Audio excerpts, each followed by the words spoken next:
Vamos para a palavra? Bom, já que falamos de igreja prevalecente, vamos usar um texto que eu já preguei nesse texto umas 50 vezes. Não tem problema pregar 51, então vamos de novo no texto de Mateus capítulo 16. E eu amo falar da igreja. Agora imagine falar da igreja para a igreja, aí fica melhor ainda. Então, Mateus capítulo 16, vamos ler a partir do verso 13 até o verso 18, que é muito conhecido o texto. E por favor, aguente aí, porque Deus vai sacudir o nosso coração.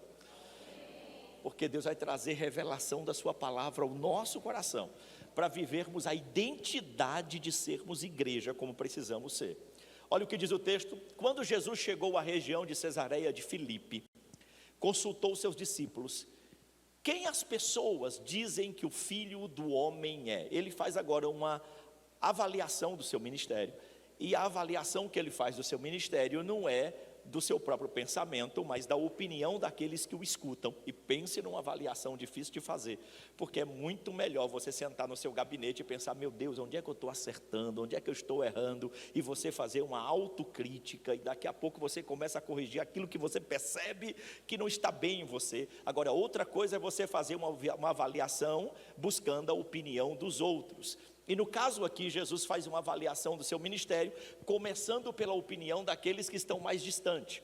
Ele começa ouvindo a opinião daqueles que o conhecem somente no discurso, somente nos milagres, não no relacionamento, não na convivência do dia a dia. Então, ele diz: o que o povo por aí está dizendo de mim? Aí os discípulos responderam, alguns dizem que é João Batista, outros Elias, e ainda há quem diga Jeremias ou um dos profetas. Você pode ver que a opinião pública que tinham de Jesus, na sua maioria, não saiu do campo de profeta.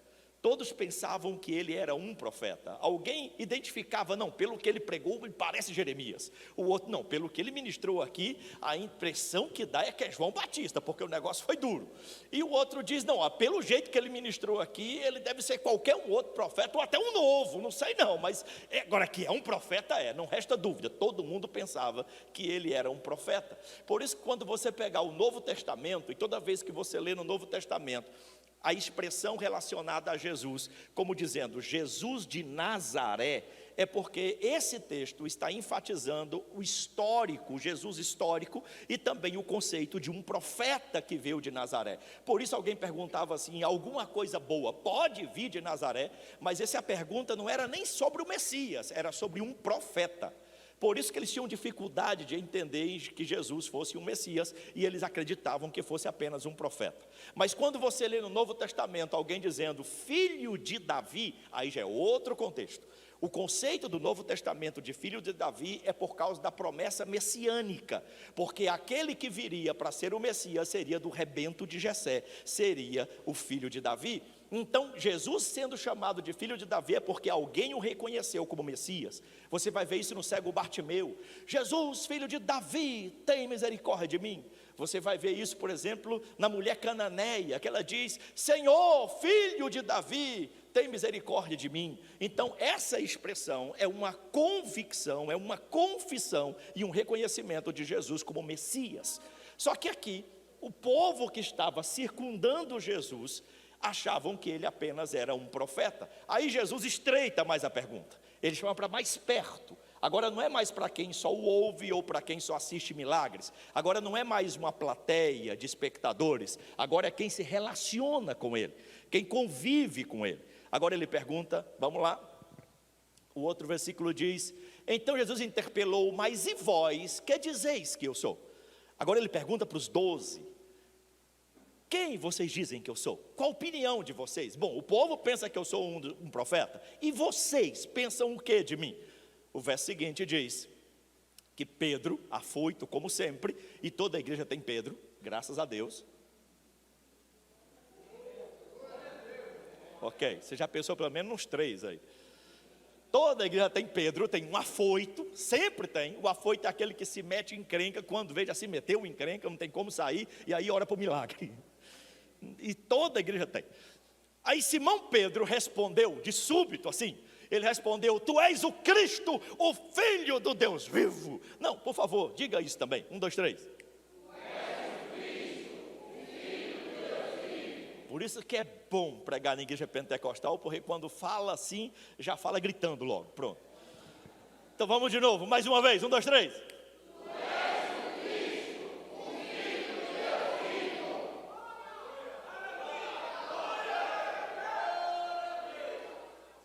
Aí dá gosto, né, irmão? Então fala de novo, vamos lá, 1, 2, 3. Aleluia! Agora em línguas. Não, brincadeira. Então, Simão Pedro respondeu: tu és o Cristo, o Filho do Deus vivo. Pronto.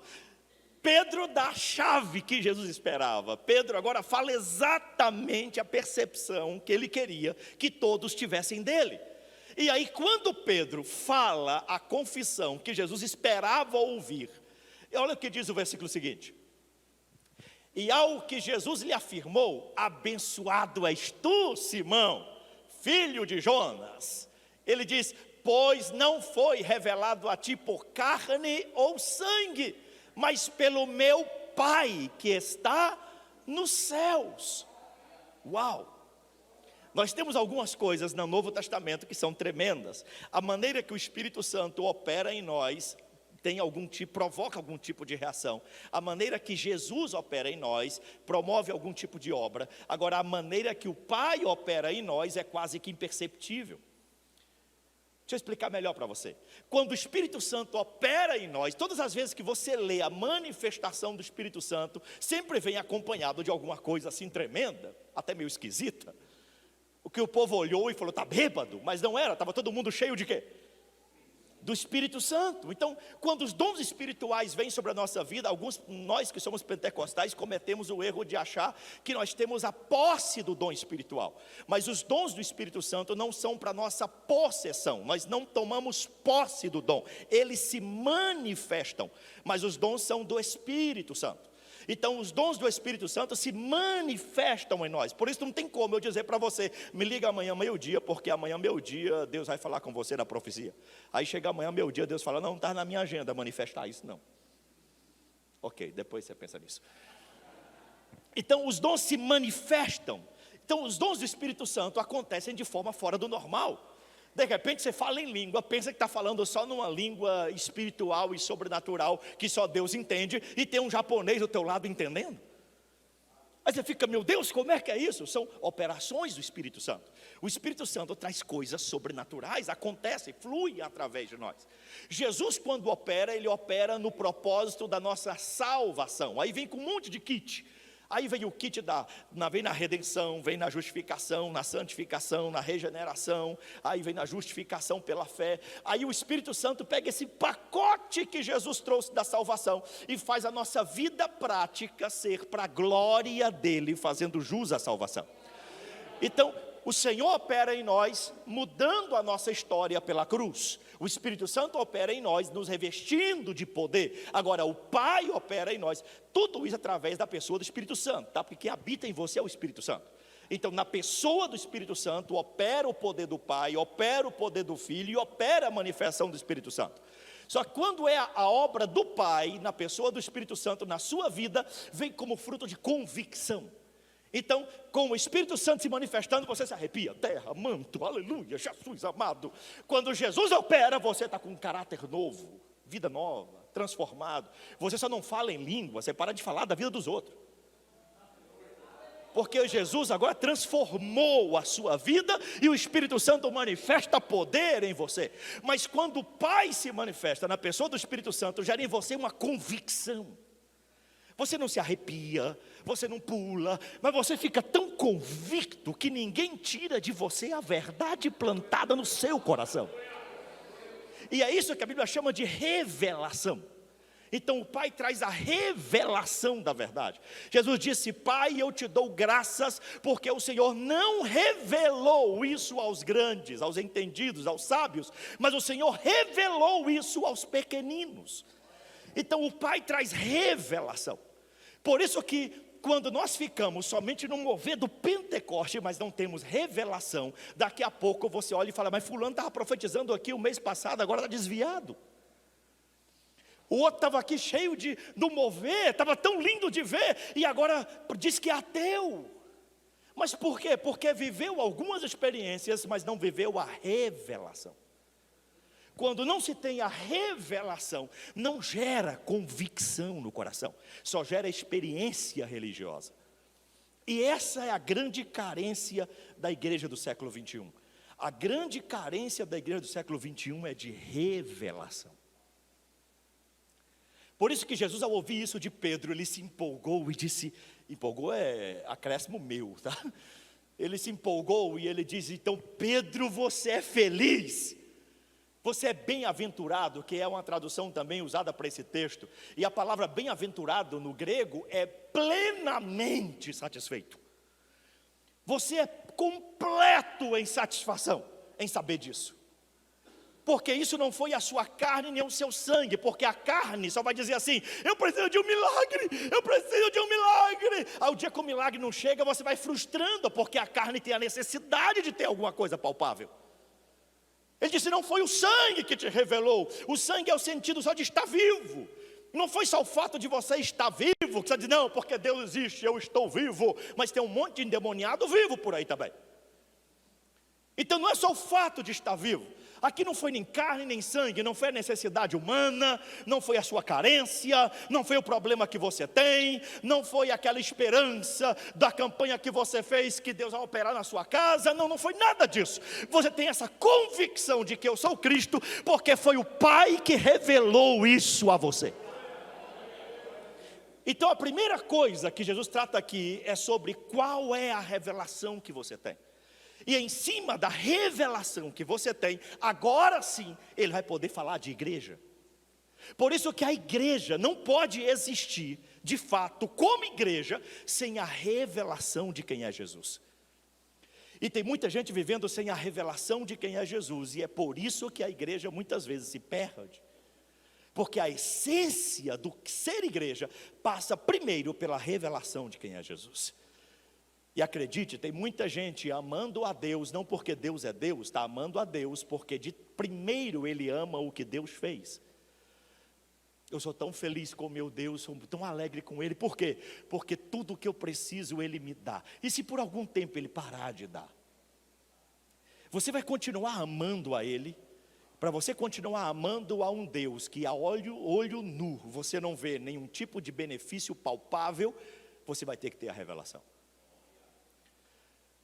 Para você poder amar a Jesus ao ponto de que você diz que Ele te livra de tudo, e daqui a pouco está numa arena para ser comido por leão, e ainda assim louvar a Deus até o leão te despedaçar, ainda acreditando que Ele te livra de tudo, você vai ter que ter revelação. Para você poder servir a Deus e dizer, eu amo a Cristo, e daqui a pouco você está cheio de piche, pendurado num poste no jardim de Nero, e alguém pronto a pôr fogo em você para queimar a noite inteira, para clarear o jardim, para Nero passear de noite enquanto você grita até a morte, enquanto queima, e ainda assim dizer, Deus me ama. Você precisa ter a revelação. Quando você não tem a revelação, você não sabe lidar com os problemas da vida, e aquela fé que você achava que seria correspondida, e parece que ela não foi, e essa fé tem que continuar existindo. É aí que precisa de revelação. Por isso que tem muita gente fraca, muita gente mole, porque na hora do vamos ver na vida, Jesus só era forte e poderoso na sua vida, pela tabela daquele acontecimento, pelo viés daquele acontecimento, não por quem realmente Ele é, porque nunca houve revelação. Deus está nos chamando para algo mais profundo, porque Ele quer tratar de temas mais profundos. Quando Jesus disse, você é feliz, Pedro, porque o Pai te revelou isso, Ele está dizendo, agora, Pedro, eu vou falar com você o que eu não posso falar com a multidão. Isso que eu vou falar com você aqui, a multidão não vai me escutar. Você vai me escutar, porque agora é conversa de quem tem a revelação. Tem muita coisa que Deus quer tratar conosco, e propósitos que Ele quer nos conduzir, que sem revelação não tem como começar a conversa. E acredite, na maioria das vezes nós estamos tão trancados em dilemas tão fúteis, tão banais, tão pequenos, que nós estamos em crise, no venha cá Jesus, não vamos para o culto hoje, porque Deus hoje tem que falar comigo. E por quê? Porque esse mês a coisa apertou, o negócio não foi fácil, a luta é terrível, e o que houve? Não dei conta de pagar uma conta, o meu cartão atrasou, e Deus hoje tem que falar comigo. Fica tão banal e tão fútil, que não tem como Deus tratar de assuntos mais importantes, porque dentro de você não há revelação. Tem que haver a revelação para Ele poder falar de coisas maiores. Deus quer falar com esta igreja de assuntos maiores que Ele tem para essa igreja. Já são 10 anos, então depois de 10 anos não dá para ficar na mesma conversa do primeiro ano. Deus quer falar de coisas maiores com vocês. Porque a fase dos 10 anos acaba de passar. Tudo que Deus tinha para falar com vocês, para chegarem até aqui, Deus já falou. Deus vai começar uma nova conversa para os próximos 10 anos. Agora, para isso tem que haver revelação. E é isso que Deus quer trazer aqui. Revelação. Preparados para entrar? Aguenta o tranco aí? Agora eu posso arrochar. Aleluia. Fecha a porta, por favor. Ninguém corra agora. Aleluia. Porque essa revelação é a base. Vamos lá. Quem é Jesus? Responda a resposta de Pedro, pelo amor de Deus. Vamos de novo. Quem é Jesus? Ok, então vou ajudar você, para o texto não ficar meio estranho a resposta. Vamos lá. Imagine eles perguntando para você. E para você? O que você diz que eu sou? Responda. Essa revelação tem que existir. Então o culto não pode girar em torno de você. O culto tem que girar em torno do Cristo desta igreja.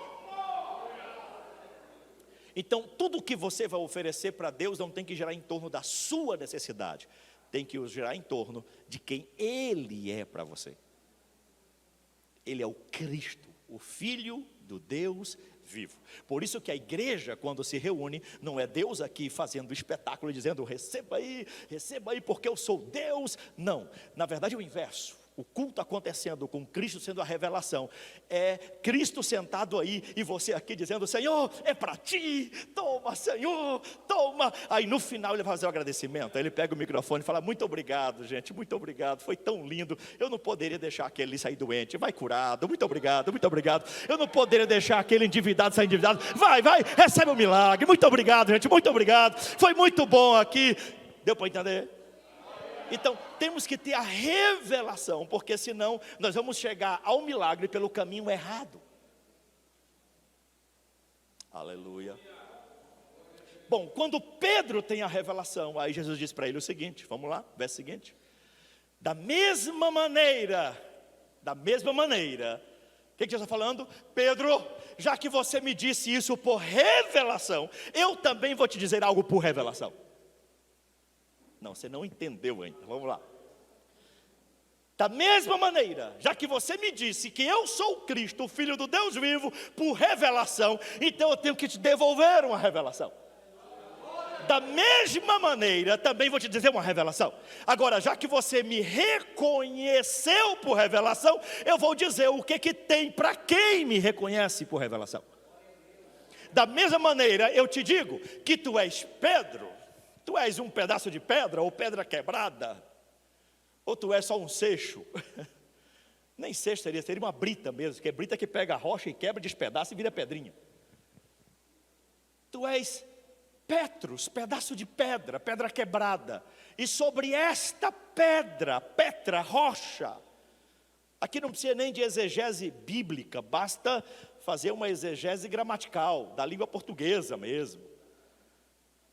Quando ele diz sobre esta, ele está usando um pronome oblíquo para falar de si mesmo. Ele não está dizendo essa é o de lá, é o outro. Esta é o de cá, sou eu. Se ele estivesse falando de Pedro, ele teria dito, tu és Pedro e sobre essa pedra, você. Mas quando ele diz, tu és Pedro e sobre esta, é oblíquo, sou eu. Não é nem exegese bíblica, é gramatical mesmo. Ele diz, sobre esta pedra inteira, você é pedaço de pedra, mas sobre esta pedra inteira, eu edificarei a minha igreja. E aqui vem a parte que nós pentecostais amamos. É ou não é? Quer ver como nós gostamos dessa parte? E as portas do Hades não prevalecerão contra ela. E no Nordeste fica melhor ainda, porque nordestino gosta de imaginar o diabo deitado no chão, Jesus pisando na goela dele, puxando o pé dele, torcendo assim, oh glória a Deus. Aí quando você lê esse texto aqui, você já imagina logo umas mulheres valentes que não pode fazer isso com o marido, faz com o diabo. Ai, aleluia, desconta tudo no cão. Essa parte nós amamos. Então Jesus disse, esta pedra inteira vai ser a base. Agora, engraçado é que Pedro, na sua carta, ele diz que a igreja, ela é edificada com essas pedras pequenas e quebradas que vão se juntando. Nós somos as pedras quebradas que o edificador edifica a sua igreja. Ele é a pedra principal, é a rocha, e nós somos os pedaços de pedra que ele vai dizendo, eu vou edificar a minha igreja. Como é que ele edifica a igreja? Eu sou a rocha inteira, Jesus disse, e vou edificar a minha igreja sobre essa rocha. Então vem cá Pedro, pedaço de pedra, vem cá o João, pedaço de pedra, vem cá o Joaquim, pedaço de pedra, vem cá todo mundo que é pedaço de pedra, vai se juntando aqui em cima dessa rocha e vai montando, edificando, construindo a minha igreja. Por isso que a glória não pode ser para um pedaço de pedra, porque nós só somos uma grande pedra de construção, porque juntamos um monte de pedaço de pedra. Então não tem ninguém com a história mais bonita e mais feia aqui, só temos pedaços de pedras. Eu sou ex. Eu vi um cara falando uma vez que ele era ex, que eu falei, já fiquei até meio assim na porta de saída dos fundos, porque eu já imaginei que a federal ia chegar lá. Eu sou ex-Comando Vermelho, eu sou ex-PCC, eu sou ex não sei o quê, levei 52 tiros, tem 38 no corpo, já mandei matar não sei quanto, já matei não sei quanto, já fugi não sei do que, já fiquei não sei o quê, a maçonaria me chamou para isso, e não sei quem me chamou para isso, falei, Jesus amado, vai baixar helicóptero aqui agora. Tem gente que acha que isso é que é a grande autoridade, ser chamado de ex alguma coisa. Apesar do ser ex alguma coisa, mostra a grandeza de Deus em salvar a nossa vida, mas a nossa glória não está no ex, a nossa glória está em ser quem somos hoje. Estão me entendendo? Porque o meu ex exalta a obra do diabo, mas o meu hoje exalta a obra de Deus. Então quando nós nos juntamos, somos edificados, aqui nós temos a base de ser igreja. Então vamos lá, primeiro para sermos igreja nós precisamos entender que o Senhor está nos edificando. Olhe de lado, está aí um pedaço de pedra.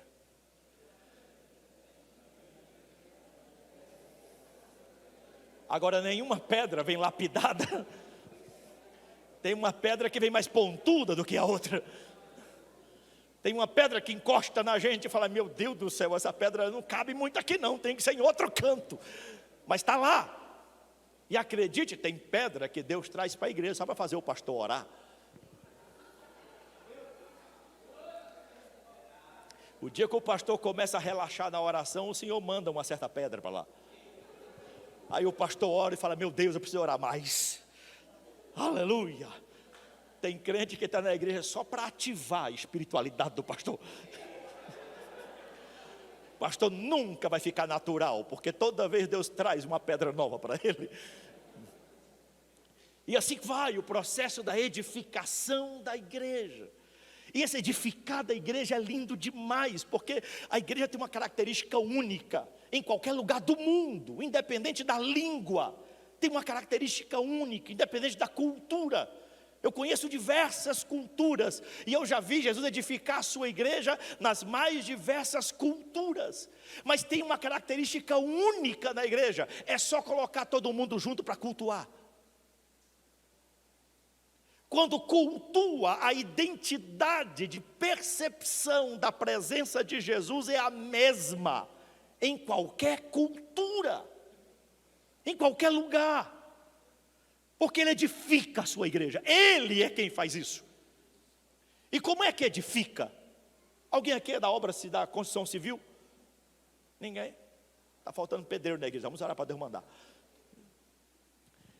Então, pessoas que vão construir têm que fazer todo o trabalho e o processo da edificação. Jesus faz a mesma coisa. Por isso que eu estou dizendo, se aqui chegou aos 10 anos, foram 10 anos o Senhor edificando.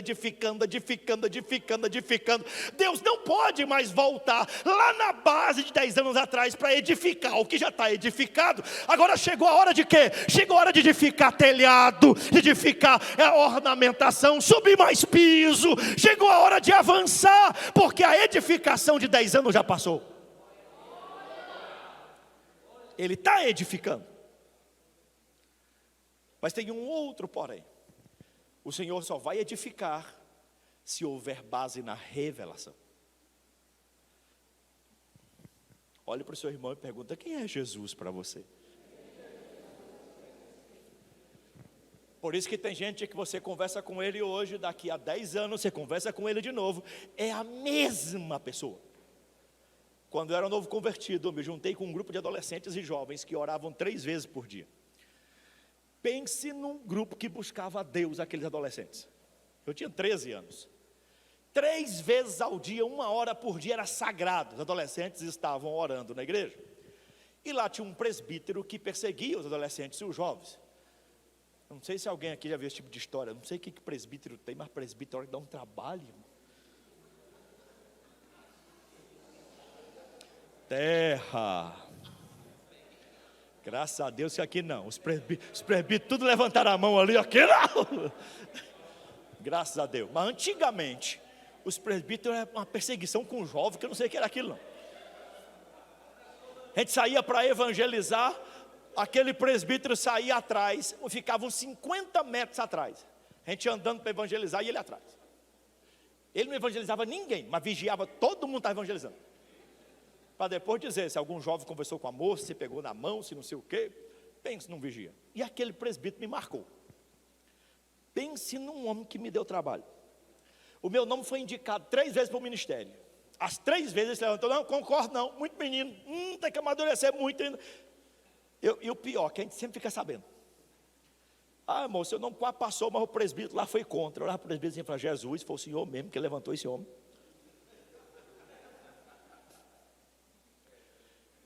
No outro ano, meu nome indicado para o ministério, ele não, contra. Quando foi um dia, o pastor falou: não, Deus falou comigo e acabou. E me separou para o ministério. Aí eu fui separado para diaconato com 15 anos de idade. O presbítero ficou para morrer. Aí que ele me acompanhava na rua para ver o que eu estava fazendo. Mas me acompanhava, não vou falar outra palavra não, me acompanhava. O tempo foi passando. Ele sentava naquela cadeira. Ele tinha aqueles hábitos no culto. O tempo passou. Com 19 anos fui ser pastor na Bolívia. Já estava pastoreando na Bolívia, de lá fui para a Argentina, depois para a América Central. Só sei que uns 15 anos ou mais, não me lembro exatamente o tempo, eu voltei para pregar lá na minha igreja, lá onde eu comecei minha vida ministerial. Que eu chego lá, o presbítero está lá, ainda presbítero, sentado na mesma cadeira, agora com outra lista de jovens a perseguir. Aí eu ministrei a palavra aquele dia e ele ficou me olhando assim. Quando terminou o culto, ele veio em mim e falou: e ele tinha uma voz de trovão assim: meu filho, o irmão não é mais aquele cabeçudinho, barrigudinho, correndo por aqui não. O irmão cresceu, está falando bonito. Eu olhei para ele, olhei para a cadeira dele, até a cadeira era a mesma ainda. E eu pensei: meu Deus, e o presbítero é o mesmo daquela época. Não mudou absolutamente nada. Só a lista. Tem gente que para no tempo na sua vida cristã por falta de revelação. E os anos passam e Deus não pode mudar o tema. Deus não pode conversar de outra coisa. Deus não pode tratar de assuntos mais profundos por falta de revelação. Tem coisa que Deus só vai fazer você subir de nível na sua vida cristã se você tiver revelação, senão você não vai assimilar a mensagem. Quando o Senhor trata isso com Pedro e dá a revelação, diz: agora eu vou edificar a minha igreja. E ele diz: e as portas do Hades não prevalecerão contra ela. Agora aqui é tremendo. que o senhor está falando? Eu quero um homem aqui em cima, por favor, rápido.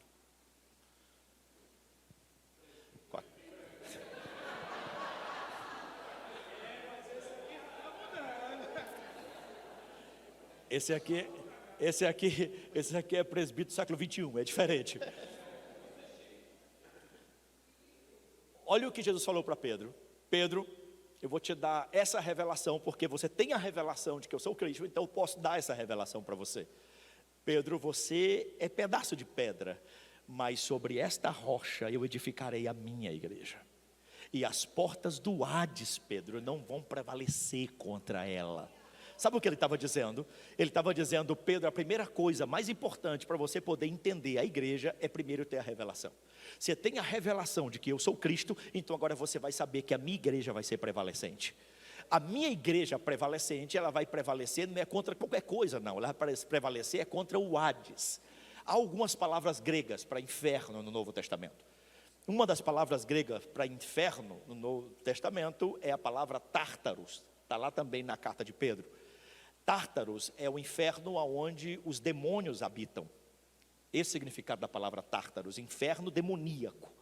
Há uma outra palavra para inferno, que é usada também no grego, que é o Hades. Só que a palavra Hades não é usada para inferno onde demônio habita, a palavra é usada para lugar onde os mortos habitam. O que significa isso? Significa que tudo que é relacionado à morte é o Hades, inferno. Tudo que é relacionado a demônio é o inferno Tártaros. Mas tem um outro inferno que é usado como o nome que Jesus fala sobre o lago de fogo, aquele lugar onde queima, onde tem ranger de dentes, é o Guiena. O Guiena é o lugar onde haverá uma morte final e uma perturbação eterna, que inclusive até os demônios serão perturbados ali. O inferno Tártaro será jogado ali, e o inferno Hades será jogado ali. Ali será o lugar da perturbação de demônios, que é o que nós conhecemos de lago de fogo, aonde os perdidos também serão jogados. Agora você imagine, se o lago de fogo perturba eternamente até demônio, imagine os perdidos que vão para lá. Então a palavra Hades é usada para o conceito de morte. Tudo que é morte é relacionado ao inferno Hades. Agora olha o que Jesus falou. Ele disse, eu vou te dar outra revelação, Pedro. Essa revelação que você tem sobre mim é importante. Agora eu vou te dar outra revelação por causa dessa que você tem. E a revelação é, eu edificarei a minha igreja. A minha igreja vai ser edificada. E a minha igreja, as portas do inferno morte não prevalecerão contra ela. Sabe o que significa isso? Por favor, você representa a igreja, Pedro, e eu sou Jesus. Vamos lá. Ele está dizendo o seguinte, aonde a minha igreja chegar, aonde a minha igreja atuar, tudo que representar morte vai perder. Tudo. Um casamento ali morreu, vai lá igreja. Um jovem ali está morrendo, vai lá igreja. A alegria acabou, vai lá igreja. A felicidade acabou, vai lá igreja. Acabou, a pessoa está pensando em se matar, corre lá igreja. Aonde a morte operar, a igreja vai vencer. Obrigado, obrigado. Aí tudo que era o reino da morte, aonde a igreja chega, vira o reino da vida. É por isso que na igreja está cheio de ex. É tudo ex-defunto aqui. Alguma coisa na tua vida teve que morrer para a igreja chegar e você saber que Deus estava na igreja. E esta autoridade a igreja tem. Esse poder está sobre a igreja. É por isso que o diabo não está preocupado se você senta aí ou senta no teu sofá. Isso não faz diferença na unção e na autoridade. O diabo não está preocupado se você está no hall de membro ou saiu do hall de membro. Não é isso que afeta ele. O que afeta ele é quem está aqui tem a revelação. Opa, me assusta não. Quem está aqui tem a revelação? Então se tem a revelação, também vai saber o que é ser igreja. Se sabe o que é ser igreja, o reino do inferno vai perder, porque aonde a igreja chega, a vida acompanha a igreja. Ah, lá no meu trabalho é uma tribulação, misericórdia. Não, meu irmão, você acabou de chegar. Vai ter vida lá. Pisa lá e diz, vai ter vida aqui. Agora, por outro lado, como acontece esse processo da igreja vencer a morte? Em tudo. É tanto que uma das coisas que o Senhor nos deu na salvação foi a vida eterna. E Jesus disse, ainda que esteja morto, viverá. Por que ele disse isso? Porque em nós não há morte predominante. Nós temos a vida. Jesus disse, a palavra que vos digo é espírito e vida. Eu sou o caminho, a verdade e a vida. Quem crê em mim, ainda que esteja morto, viverá. O fim da igreja nunca é relacionado à morte. É sempre vida. Por isso que não dá para ficar numa igreja pentecostal, onde o camarada, a última vez que falou em línguas foi há 5 anos atrás. Isso não é sinônimo de igreja. Não dá para poder dizer que é igreja onde todas as suas práticas espirituais estão sepultadas há muito tempo e você vive só de memória e de saudade. Onde a sua confissão só é de melancolia e saudosismo. Sem prática atual. O Deus de ontem também é o Deus de hoje. A gíria pentecostês pode até mudar, mas o Deus continua o mesmo. Na minha época, a linguagem pentecostal era um pouco diferente da linguagem de hoje. Hoje apareceu muita linguagem atual, típica do pentecostal, mas não altera a essência. Nós continuamos cheios de vida. E não dá para viver uma vida perrengue no espírito, onde hoje você é o crente dos crentes e amanhã você é o defunto dos defuntos. Hoje você está renovado, amanhã você está gelado. Hoje você está doido para ir para a igreja, amanhã você vem à força ou sequestrado. Não, nós temos que ter vida. Tem que existir vida em nós. Por isso que Jesus não tinha problema com essa notícia de morreu. Ele não tinha problema com isso. Jairo estava lá esperando ele resolver com a mulher do fluxo de sangue, quando ele sabe que o seu filho, a sua filha morreu.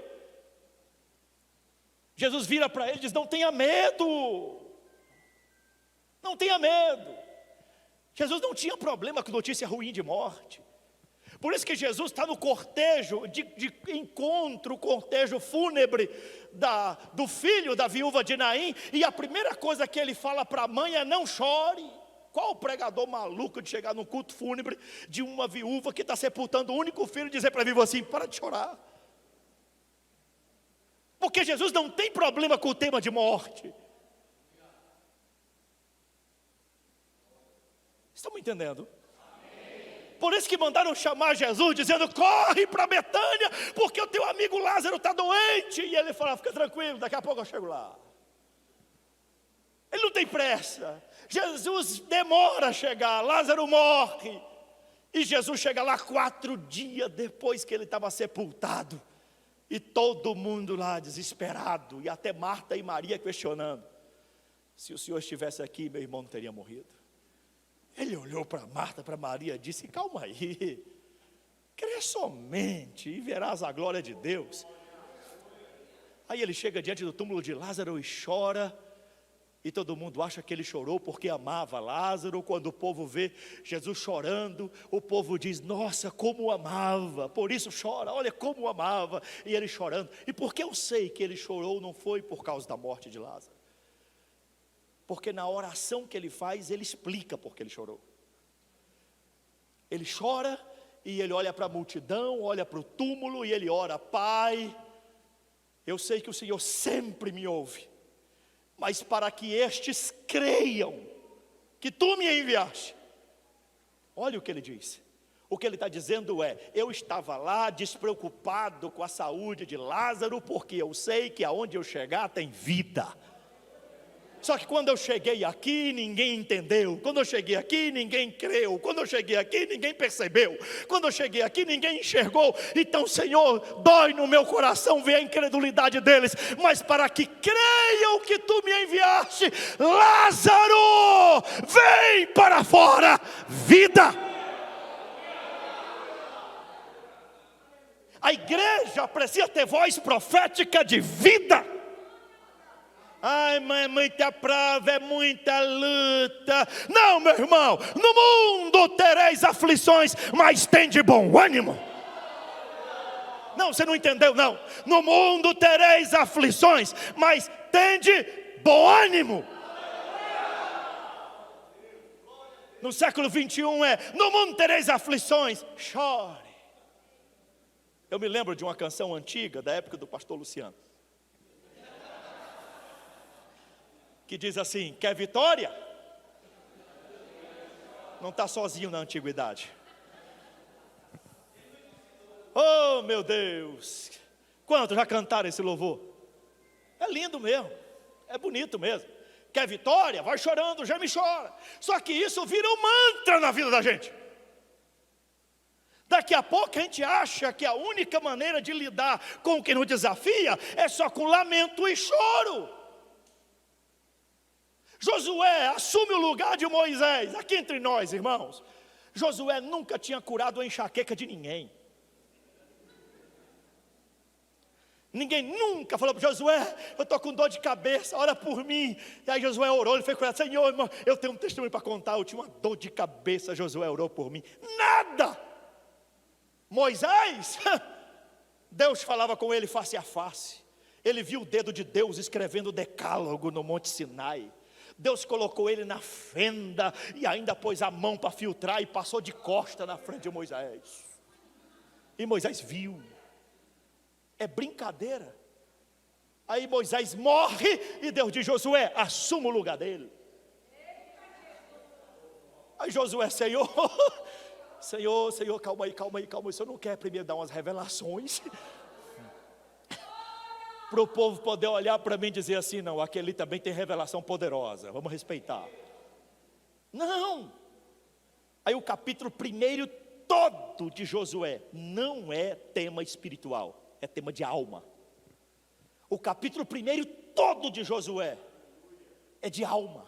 Ser forte, corajoso, valente, forte, corajoso, valente, forte, corajoso, valente. Aí Josué olhou para Moisés, parafraseando, tá? Olha para Moisés e fala: que lindo, subiu o monte por 40 dias, desceu, subiu mais 40, 80 dias sem comer e sem beber. Lindo, viu o dedo de Deus, lindo, viu a sarça pegando fogo, lindo, fez coisa maravilhosa. Olhou para a terra prometida: eu tenho coragem de entrar. Pronto, era o que Deus precisava. Por quê? Porque nele não havia morte. Não tinha esse negócio de: será que eu dou conta? Será que eu consigo, Jeová? Não tem esse negócio. No mundo tereis aflições, mas tende bom ânimo, porque é vida. Tem um problema, vida. Tem uma encrenca chegando, vida. Tem gente que o mover dele é perceber nuvem negra. Já viu isso? Estou sentindo que está vindo uma nuvem negra. Irmão, vai com a tua nuvem negra para lá. Repreendido em nome de Jesus. Porque na hora que essa nuvem negra chegar, em mim vai estar reinando o espírito de vida. De vida. Porque eu sou igreja. As portas da morte não prevalecerão contra a minha igreja. Meu filho está morrendo espiritualmente. Meu marido está para lá de Bagdá. Lá em casa só o sangue de Jesus. Não, irmão, pode mudar o discurso. Aqui tem uma igreja. Deus vai operar a vida. Bom, vou terminar. Sei que já passei do horário. Vou terminar com o último versículo, por favor. Próximo versículo. Eu darei a ti as chaves do reino dos céus. Uau! Tudo começou com o quê? Com uma revelação. Tudo começou com uma revelação. Quem é Jesus para você? O Cristo, o Filho de Deus vivo, pronto. Em cima disso, edificarei a minha igreja.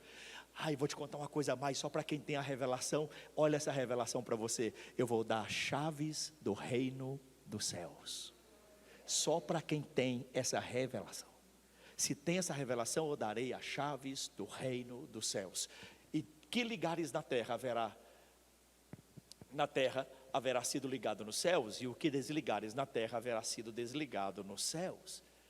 Vou te explicar o que é a chave do reino, que tem muita gente que acha que a chave do reino é porque Pedro subiu no céu e está lá no portão agora com a chave na mão. Só vai entrar quem eu deixar. Esquece essa, é lenda. Isso aí é mitologia cristã, para não falar outra coisa.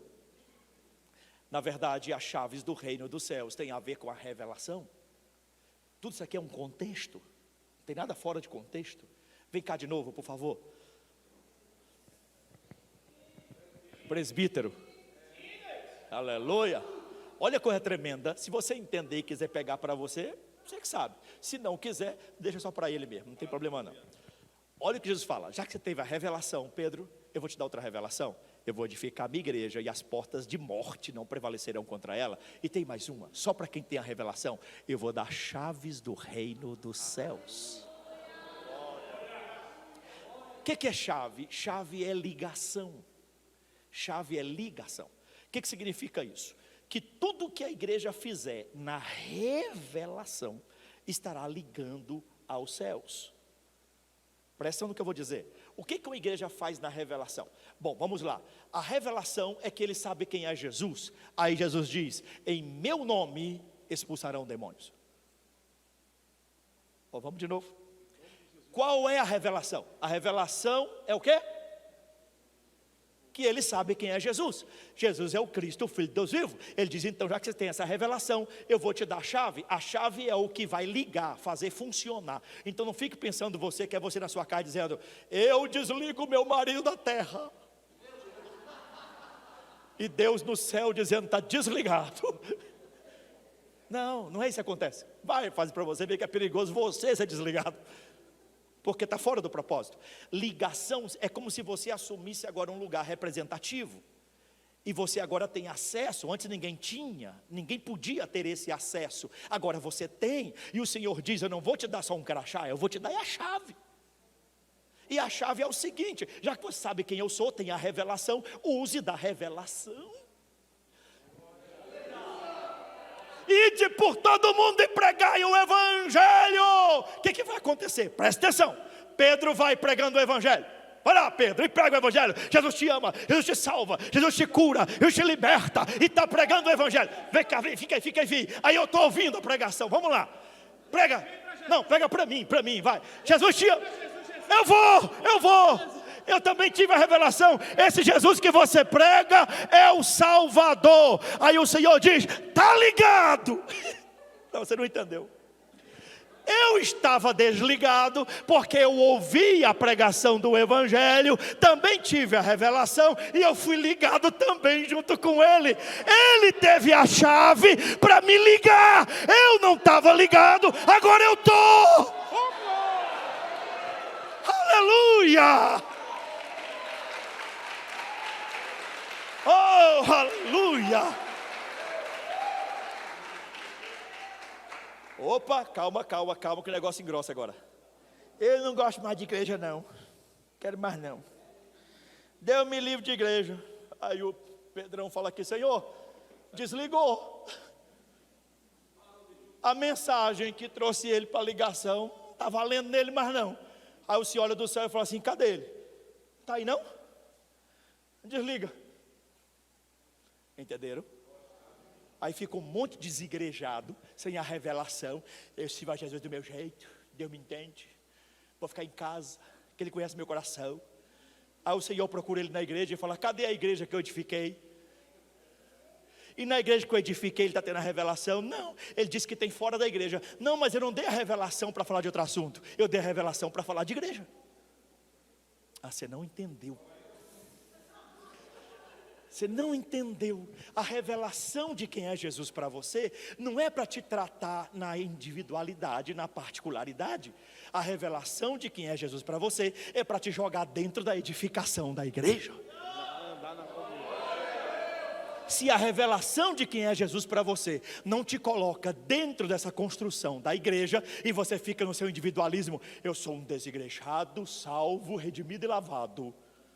Não, você é membro mutilado. É o braço que saiu do corpo e fica por aí, parecendo a mãozinha da família Adams, achando que é corpo, e não é corpo, é membro mutilado. Quem tem a revelação se envolve na igreja que prevalece contra a porta da morte. Aleluia. Então a ligação aqui não tem a ver com você sozinho lá, liga, desliga, liga, tudo no estado emocional. Estou com raiva, desliga. Senhor, perdoei, liga de novo. Tem nada a ver com isso. Tem a ver com a igreja sendo igreja. A igreja levando a revelação que tem. Quem receber a revelação que tem, está ligado no céu e na terra. Quem rejeitar a revelação, está desligado na terra e no céu. Essa é a chave do reino. E por que muitos de nós aqui vamos ter que dar muitas respostas para Deus? Porque nós não estamos preocupados em ligar mais ninguém.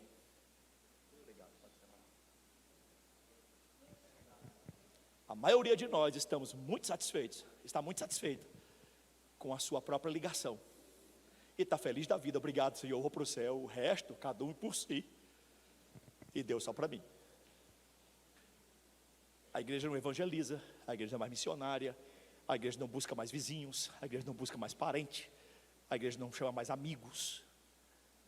A igreja agora acha que é ofensivo insistir. O crente chato entrou em extinção.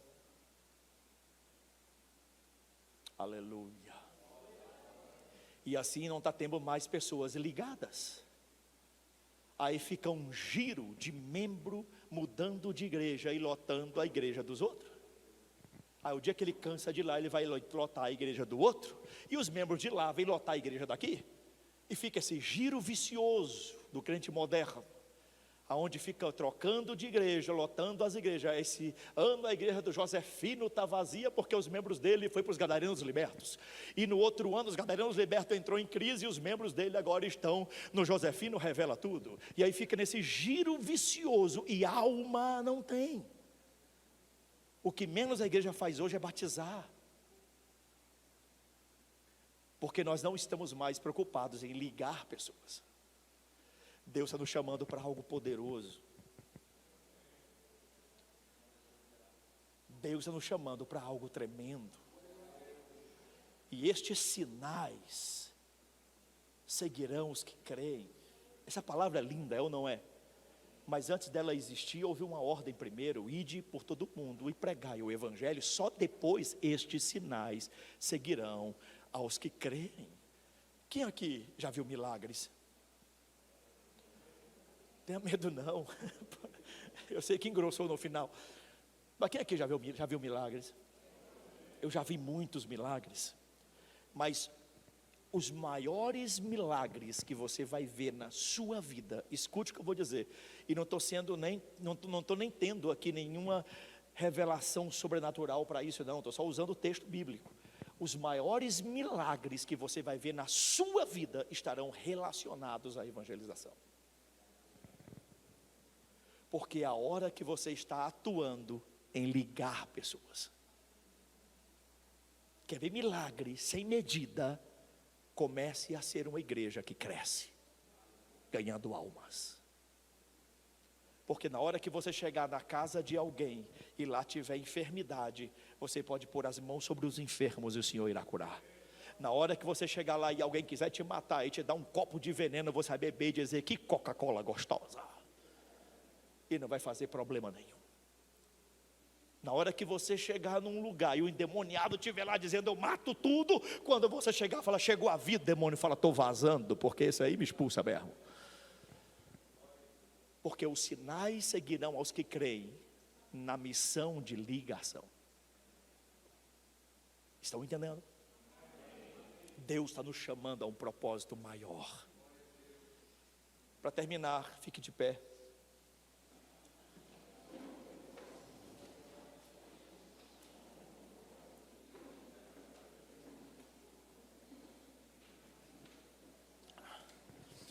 Eu quero terminar deixando um desafio para você. Eu sei que Deus vai falar mais daqui até o domingo e vai ser crescente isso. Mas eu quero deixar um desafio para você. Hoje, Jesus perguntou para você: e você, o que diz que eu sou? E você disse: tu és o Cristo, o Filho do Deus vivo. 10 anos depois da resposta que Pedro deu, 10 anos depois da resposta que Pedro deu, já existiam aproximadamente 30 mil cristãos espalhados por toda aquela região do Oriente Médio e da Ásia Menor. 10 anos depois dessa resposta de Pedro, já haviam pelo menos 30 mil cristãos. Eu te pergunto, a revelação deu fruto? Então o desafio que eu faço para você hoje é: se Jesus te perguntou hoje quem eu sou para você, como vai estar a sua vida daqui a 10 anos?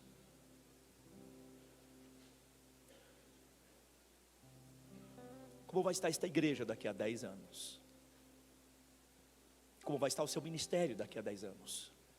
Se você tem a revelação, por causa dessa revelação, tem que nascer Barnabé, tem que nascer Timóteo, tem que nascer Paulo. Por causa dessa revelação, tem que nascer tantos homens que construíram a história, só porque essa revelação um dia existiu em você. O nosso problema é que nós vivemos empurrando com a barriga. Vamos levando, seja o que Deus quiser. O que vai ser da sua vida, do seu ministério a semana que vem? Deus é que sabe, irmão. Deus é que sabe. Quem sabe de tudo é o Senhor. Mas porque muitas vezes nós não entendemos que o que Deus tem para nós vai muito além do hoje. Deus quer fazer coisas grandes. Eu louvo a Deus pelos 10 anos, pastor Wellington, que passaram. Mas eu creio também nos outros 10 anos que Deus vai mandar, porque a história vai ser tremenda. Então a igreja se prepare para poder viver agora os resultados da revelação. Porque o que Deus mostrou não pode ser somente para você poder colocar no seu cabedal de experiência. O que Deus mostrou é para dar muito fruto, muito resultado. Amém? Quem me entendeu?